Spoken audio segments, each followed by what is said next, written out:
The snowstorm had the happy housing complex residents group chat blowing up like a microwave popcorn bag. Our boy Han Feng's was chilling, literally and figuratively, watching the drama unfold. It all started when one frustrated resident tagged the property management, practically shouting through their keyboard.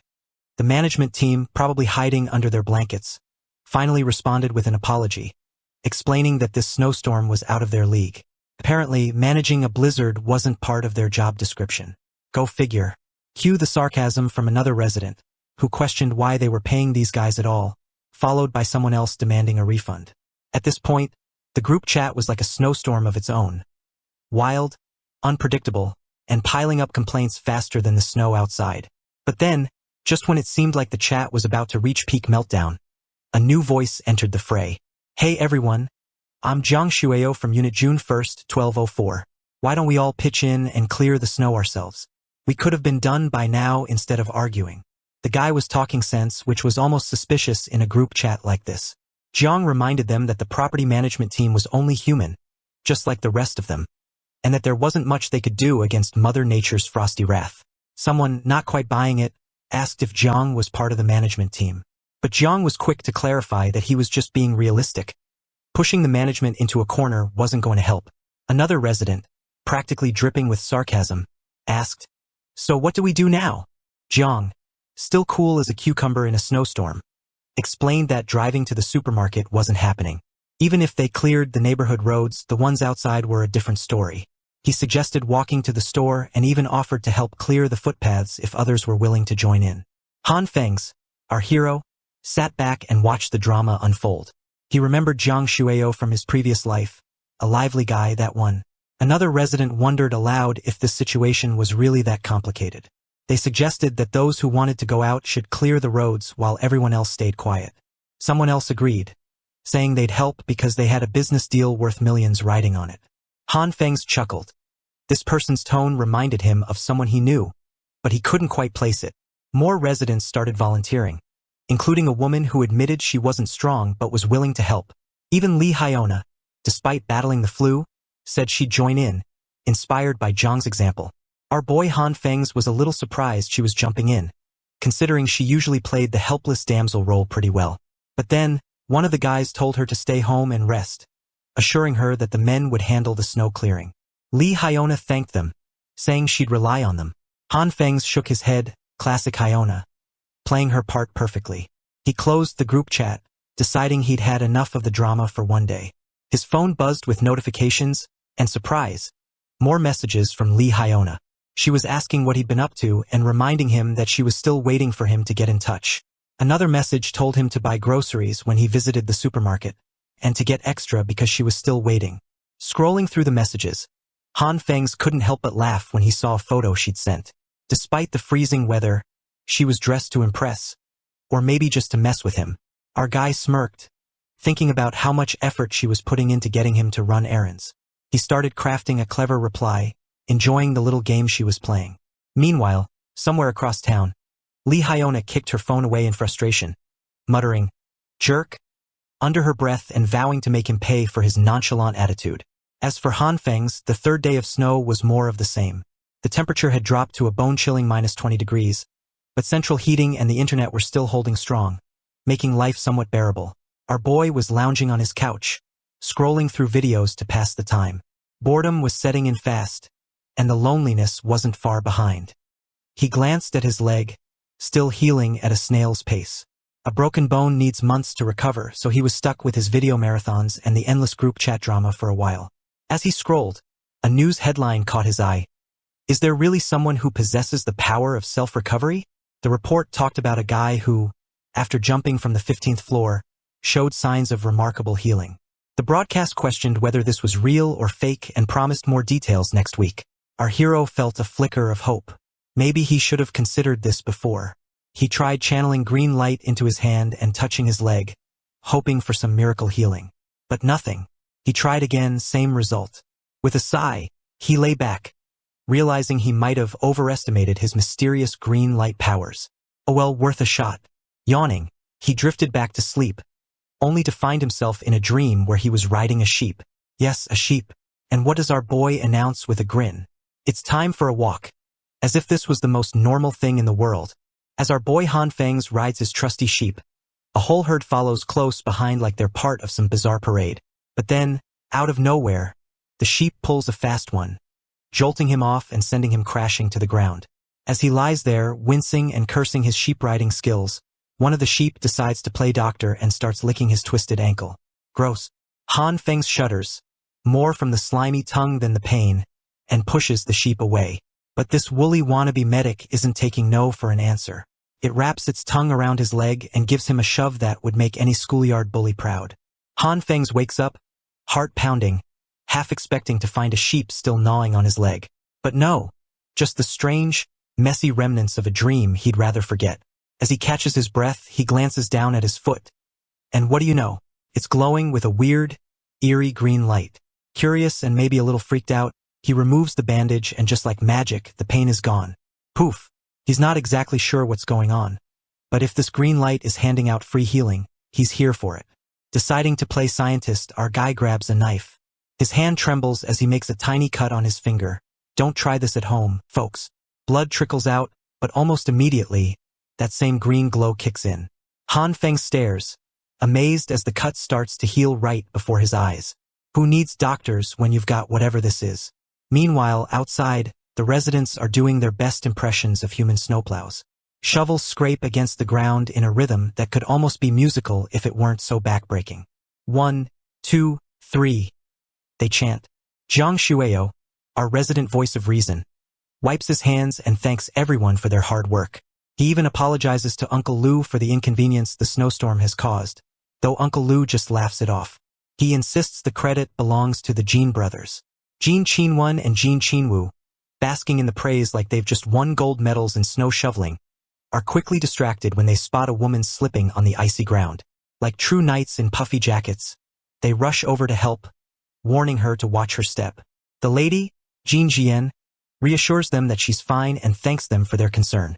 One of the Jin brothers, ever the gentleman, suggests they finish clearing the path, telling her to holler if she needs anything. Jin Jian waves them off, insisting she's got it under control. Strong, independent woman alert. Back to the snow removal operation, Jiang Shueo and Uncle G start discussing the storm's intensity and the urgent need for supplies. Uncle G, taking a long drag from his cigarette, mentions something that's been bugging him. Curious as ever, Jiang Shueo presses for details. Uncle G explains that he noticed a neighbor hauling supplies with a small truck. A bit excessive, unless they're preparing for the snowstorm of the century. Jiang Shueo speculates that it could be someone moving in or doing renovations, but Uncle G isn't buying it. He points out the gas tanks and fireplace the neighbor's packing, hinting that this is more about surviving a harsh winter than redecorating. The Jin brothers interrupt with good news. The main path is finally clear. Uncle G thanks them just as Wu Kuan-yu shows up, eager to join the conversation. But before he can say anything, a snowball smacks him in the head, courtesy of Lu Yen. She's not having any of his slacking off and tells him to get back to work. Wu Kuan-yu, of course, tries to play it off, claiming he did all the hard labor while Lu Yen just stood around. But Lu Yen isn't letting him off that easy. She blocks his finger pointing like a pro and gives him a good scolding. Jiang Shueo steps in to break up the bickering, instructing everyone to prepare for a trip to the supermarket. They need to stock up before the snow gets even worse. Jin Jian agrees, and one of the Jin brothers grumbles about the long shopping list. The other decides to give their mom a heads up, figuring they might need extra supplies at home. Uncle G, ever the curious type, asks Jiang Shueo if he thinks there's more to the snowstorm than meets the eye. After a pause, Jiang Shueo dismisses the idea, saying it's just a storm and it'll pass. Even if it doesn't, having a neighbor with a stockpile of supplies could come in handy. Uncle G chuckles, appreciating the younger generation's practical wisdom. As the snowstorm shows no sign of letting up, Jiang Shueo gets everyone lined up and ready to head out, aiming to be back within 3 hours. The snow outside might be piling up, but the light inside Han Feng's apartment remains bright. Just as Han Feng's is about to drift off into another weird dream, a loud knock jerks him awake. He stumbles off the couch, groggy and confused, only to be greeted by Li Zi at the door. And guess what? Li Zi's packing heat literally. He's holding a large sniper rifle, cool as a cucumber. With a grin, he announces that he's brought the item Han Feng's requested and reveals it's a semi-automatic. Our boy Han Feng's gives Li Zi a nod of thanks for the sniper, Li Zi shrugs it off, telling him, "No need to mention it, my guy. Brother Lu insisted we thank you properly. We got lucky with those supplies after all." Han Feng's chuckles, waving it off like it's no big deal. But then Li Zi lets out a sigh, the kind that tells you there's something heavy on his mind. Han Feng's, ever the curious one, asks, "What's eating you, man?" Li Zi spills the beans about the supermarket over in the East District. Turns out, after they cleared the snow, they checked the place out, only to find it completely emptied out, like someone had gone on the ultimate shopping spree overnight. Han Feng's eyes widen. Like, seriously? The whole supermarket? Cleaned out in one night? That's like something out of a bad dream, or worse, one of those survival horror movies. Li Zi, probably as weirded out as Han Feng's, decides to head back, throwing in a quick, "Dress warm, alright?" Han Feng's agrees, but as he shuts the door, his mind's racing. Who on earth could pull off something like that? Suddenly, he remembers all those wild stories from comics and novels. Superhumans with the power to store stuff in another dimension, like some kind of magical backpack. Could that actually be a thing? Clenching his fist, the boy feels a knot of unease tightening in his gut. He needs to figure out what's going on with his own strange powers. Sitting on the sofa, deep in thought, Han Feng's tries to make sense of what he knows so far. His green glowy power seems to mess with food, changing its size or quantity, but the success rate is, well, pretty pathetic. Sure, he can make a soybean work 1 out of 10 times, but meat? Total disaster. As he watches that green light dance around his hand, he can't help but wonder why it's just not working. Suddenly, with a little pop, the soybean he was holding turns into a rock. Frustrated but stubborn, Han Feng's tightens his grip, determined to crack this mystery wide open. It's 10:45 p.m., and our boy's sitting there with a branch in his hand, reflecting on how far he's come, or how far he still has to go. The weight of exhaustion settles over him, and he realizes that the green light's energy isn't something he can just tap into endlessly. Every type of food seems to have its own energy value, and when he mismatches it, boom, instant failure. Then it hits him like a memory from an old online dancing game he used to play. The energy inputs need to be precise and steady, just like hitting the right directional keys in that game. Focusing hard, he manages to perfect the branch. It's a small win, but it gives him the boost he needs. Next on the menu? Meat. But he knows that screwing this one up could turn it into some nasty, foul-smelling black goo that no one in their right mind would want to taste. With a deep breath and renewed determination, Han Feng starts tweaking the energy values, but it's one failure after another. Frustration bubbles up, and he can't help but wonder why this is so ridiculously hard. After what feels like ages, surrounded by the remnants of his culinary failures, Han Feng silently works on a piece of meat. He carefully blends the red and green lights, and then, bam, a breakthrough. He feels a shift, and before he knows it, the meat begins to enlarge. Exhausted but pumped, he collapses onto the floor. Finally, he's cracked the code. The next morning, the news isn't exactly cheerful. It's July 17th, and the third day of an insane snowstorm that's got the whole country in a chokehold. The broadcast is somber, warning that this is the worst storm in a century. The government's doing what it can, but traffic, electricity, and networks are all taking a hit. Resources are being distributed, and folks are urged to stay indoors unless it's absolutely necessary. As the news sinks in, Han Feng's is hit with a wave of déjà vu. This feels eerily similar to the collapse he lived through in his past life. Just then, his phone buzzes with a group message, and he sees the residents are already arguing about what the news means. Some are clinging to hope, waiting for official help, while others are in full panic mode, thinking it's every man for himself. Uncle Lu chimes in, casting doubt on the news. If things were really under control, he argues, wouldn't help have arrived by now. He drops a bombshell, saying he's heard from friends that armored vehicles, tanks, and heavy weaponry are heading towards City A. His conclusion, ominous as it gets, war might be on the horizon. A concerned voice cuts through the chatter, asking if the rumors are true and if they're really in deep trouble. Han Feng's ears perk up. This sounds all too familiar, like the same crisis he remembers from his past life. Jiang Shueo, always the quick thinker, chimes in. If Uncle Lu's grim prediction is on point, he says, they've got to act fast. The neighborhood's already feeling the squeeze, with some folks running low on food. Without knowing when government aid will show up, Jiang suggests they start organizing help themselves. He proposes that those with extra food share with those in need, leading by example as he offers up half of his own supplies and pledges to help anyone who comes to him. Wu Kuanyu nods in agreement, stressing that community support is crucial. No one should go hungry in this kind of weather, he says, before turning to Lee Hyona, asking if she's willing to pitch in. Lee Hyona, clearly irritated, wonders why he's putting her on the spot. Probably still salty from when she turned him down. She apologizes, saying she barely has enough food for herself, and a few others back her up, noting that she's just scraping by like the rest of them. Wu Kuanyu, though clearly disappointed, doesn't back down. He emphasizes that true unity means everyone should contribute. If they can't get everyone on board, he warns he won't donate either. After some back and forth, the crowd eventually agrees to pitch in.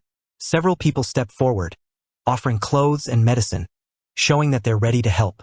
Jiang Shueo then proposes forming an emergency committee to manage the donations, calling it the Interim Owners Committee.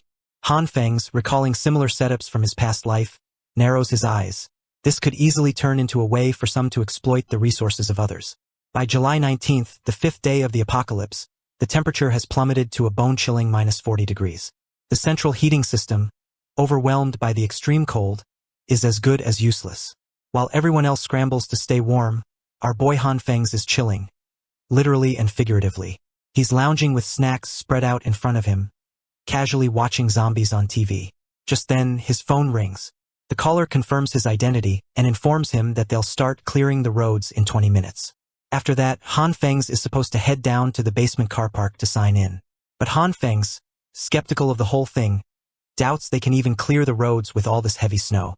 Down in the lobby on the first floor, Han Feng's finds himself surrounded by a crowd of anxious faces.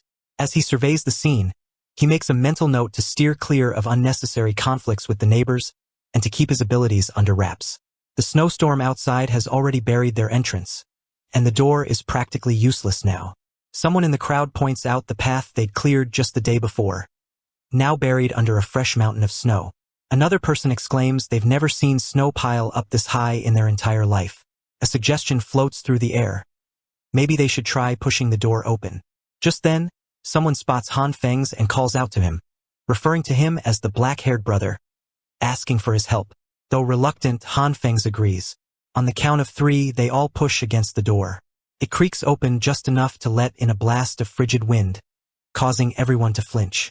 Someone comments on how extreme the snowstorm is, noting that the cold is so harsh it's hard to even keep their eyes open. Han Feng's feels the sting of the bitter cold and can't help but worry that if they step outside, they might get frostbite, or worse. Another person predicts frostbite if they try to clear the snow, while someone else adds that they can't handle this much snow on their own. One more voice chimes in, saying only a fool would go out in this weather. Amidst the debate, Han Feng's hears Li Zi's voice, urging everyone to be brave and take action. Han Feng's warns him not to be reckless, reminding him that this isn't some game. Someone in the crowd agrees with Han Feng's, suggesting they wait for the snow to stop. But Li Zi, in his typical gung-ho fashion, rushes outside, only to start shouting for help moments later. They quickly pull him back inside and shut the door. Li Zi coughs, and Han Feng's, concerned, asks if he's all right. Then, Han Feng suggests they head to the car park to find the person in charge and sign in, noting that this snowstorm is too severe to handle with just manpower. In the car park, Jiang Shueo takes charge, declaring that the snow is too heavy right now and suggesting they wait for it to lighten up before trying to clear it. He also announces that the basement parking lot will be used as a donation and collection point. Han Feng's watches him closely, realizing that this guy is the one leading the so-called scam committee. Jiang Shueo thanks everyone for their support and for the generous donations that will help those in need. A man in the crowd speaks up, saying that everyone's facing tough times, so they should all help each other out. Another man adds that as long as they stay united, they'll get through this crisis. But Han Feng's, listening to all this talk, thinks to himself that this disaster might last a lot longer than they're expecting, and they might just end up regretting their generosity. Li Zi turns to Han Feng's and says he's heading back upstairs. Han Feng's nods, and as he glances around, he spots Jin Jian nearby. She bumps into him, and he catches her, asking if she's okay. Jin Jian thanks him, recognizing him, and asks if his leg has healed. Our boy Han Feng's, ever so nervous, comes up with a quick excuse. He tells Jin Jian that he's always had a bit of a superhero healing factor since he was young. Common injuries just don't stand a chance against him. Jin Jian, wide-eyed, tells him it's amazing probably picturing him as some kind of low-key X-Man. Wanting to flex a little, Han Feng's offers to carry the heavy boxes she's lugging around. "It's my way of saying thanks for helping with my bandage," he claims, trying to be all chivalrous. Jin Jian hesitates, thinking, this guy doesn't know what he's in for. But she lets him take over anyway. As Han Feng grabs the boxes and feels the weight, he starts wondering what she's been packing. Dumbbells or something. When he asks, Jin Jian explains that the boxes are full of medical supplies she's donating. She then, with a teasing smile, asks if the boxes are too heavy for him and why he doesn't just let her carry them. Our guy, blushing a bit, because, let's be real, he's trying to impress her, insists he's totally fine and that the weight is nothing. In his mind, though, he's probably regretting not hitting the gym more often.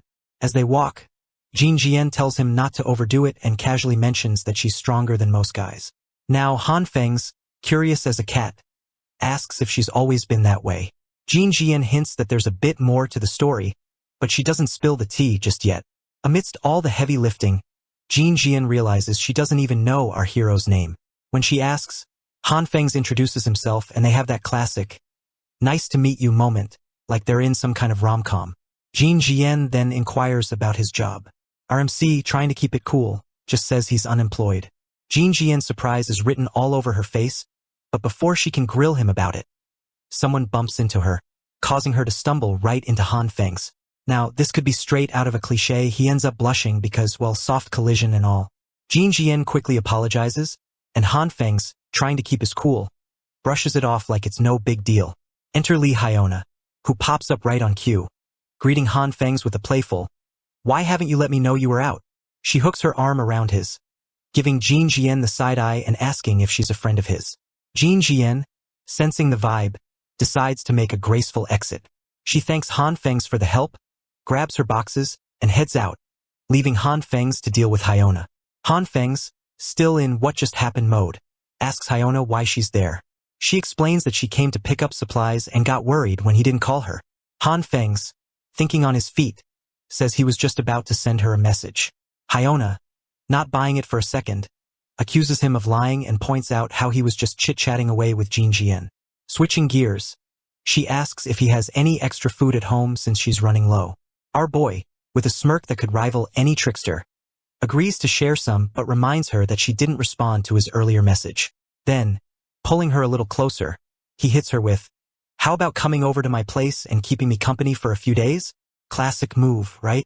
Lee Hyona, momentarily at a loss for words, says she didn't get his earlier message and suggests that if he wants to chat, he can just hit her up online. Han Feng's, sensing her reluctance, takes a step back, saying he'll take the hint and leave. But before he can make a dramatic exit, Hyona grabs his coat and asks him to wait. She tells him she feels he's changed recently and that she's serious about her feelings. With a bit of drama and maybe a tear or two, she asks for more time, not wanting people to think she's only with him for his money. Our boy, seeing right through the act, thanks to the school of hard knocks, realizes she's playing the long game. He decides to let things play out like they did in his past life. With a grin, he tells her he was just teasing and promises to deliver the food supplies the next day. Hyona, clearly relieved, thanks him and suggests they keep in touch online. Han Feng's waves her off with a friendly reminder to stay healthy and not catch a cold. As they part ways, both of them are grinning behind each other's backs, each thinking they've got the upper hand. Later, Han Feng's is chilling with a warm meal, savoring every bite, when his phone buzzes with notifications from Hyona asking about the food. As he chews on a piece of meat, he can't help but think, this weather might be terrible, but man, it makes this meal taste even better. Our boy Han Feng's, ever the mad scientist, reviews the results of his recent culinary experiments like he's some sort of post-apocalyptic Gordon Ramsay. He confirms two things. First, you can't stretch meat like you do soybeans, no infinite steak buffet here. Second, much like soybeans, meat can be reproduced indefinitely. He recalls his genius method. For every beanstalk that sprouted, he kept half for growing more beans and the other half for snacking. The same idea worked for steak. Under the magic of two types of light, a small piece of steak mixed with some soybeans could grow into a full-blown steak. After countless tests, Han Feng's feels pretty confident that food shortages won't be on his list of worries anytime soon. Fast forward to the morning of August 2nd, and things are getting chilly, like really chilly. A news reporter on TV is talking about some island in the Maldives, Bodu Hithi or something, where the temperatures plummeted to a bone-chilling -42 degrees. That's right, the equators decided to cosplay as the North Pole. The island is practically buried under ice and snow, and the ocean's freezing up faster than a popsicle in winter. The ice has already thickened to 55 centimeters, and other places near the equator are seeing similar freaky conditions. Han Feng's, our ever-skeptical MC, figures the media's sugarcoating things. It's probably even worse out there. Suddenly, boom. Another explosion, the 7th one in recent days. Han Feng sneaks a peek through the curtains, spotting the blast and military helicopters hovering around like they're in an action movie. Things are clearly getting dicey outside, and he knows the other residents are holed up in the basement parking lot, swapping supplies and food like it's a survival market. Of course, some folks are taking advantage of the chaos, stirring up conflicts over what's left.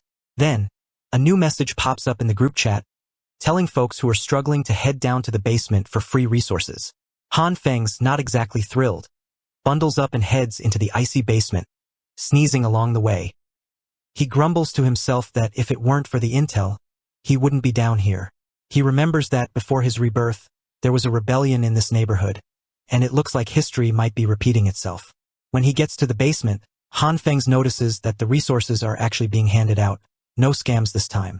He's surprised but also curious about what's really going on. His attention shifts to a guy who's throwing a fit, demanding to know why, after donating several big boxes of supplies, he's only getting a measly amount of food in return. Jiang Shueyo, trying to play peacemaker, explains that everyone's getting an equal share, but the guy's not having it. He wants his donated resources back, like now. Jiang Shueyo apologizes, saying the resources can't be returned due to the ongoing disaster, and assures him that he'll be compensated generously once this mess is over. The guy, frustrated and probably hungry, asks how long this snowstorm is going to last and insists on getting his stuff back. The crowd isn't impressed.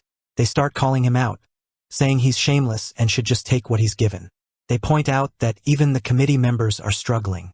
Han Feng's, watching the whole drama unfold, thinks that expecting a refund on resources during a crisis is pretty unrealistic.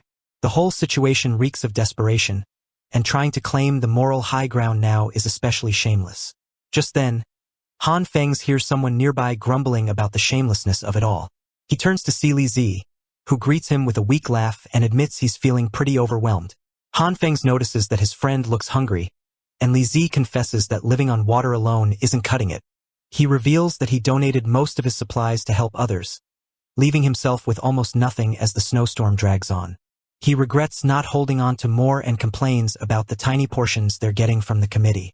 Seeing an opportunity, Han Feng's leans in and quietly whispers a little favor to Li Zi. Suddenly, Li Zi shouts, "For this small thing, Han Feng's is willing to give me 4 packs of instant noodles and 2 sausages."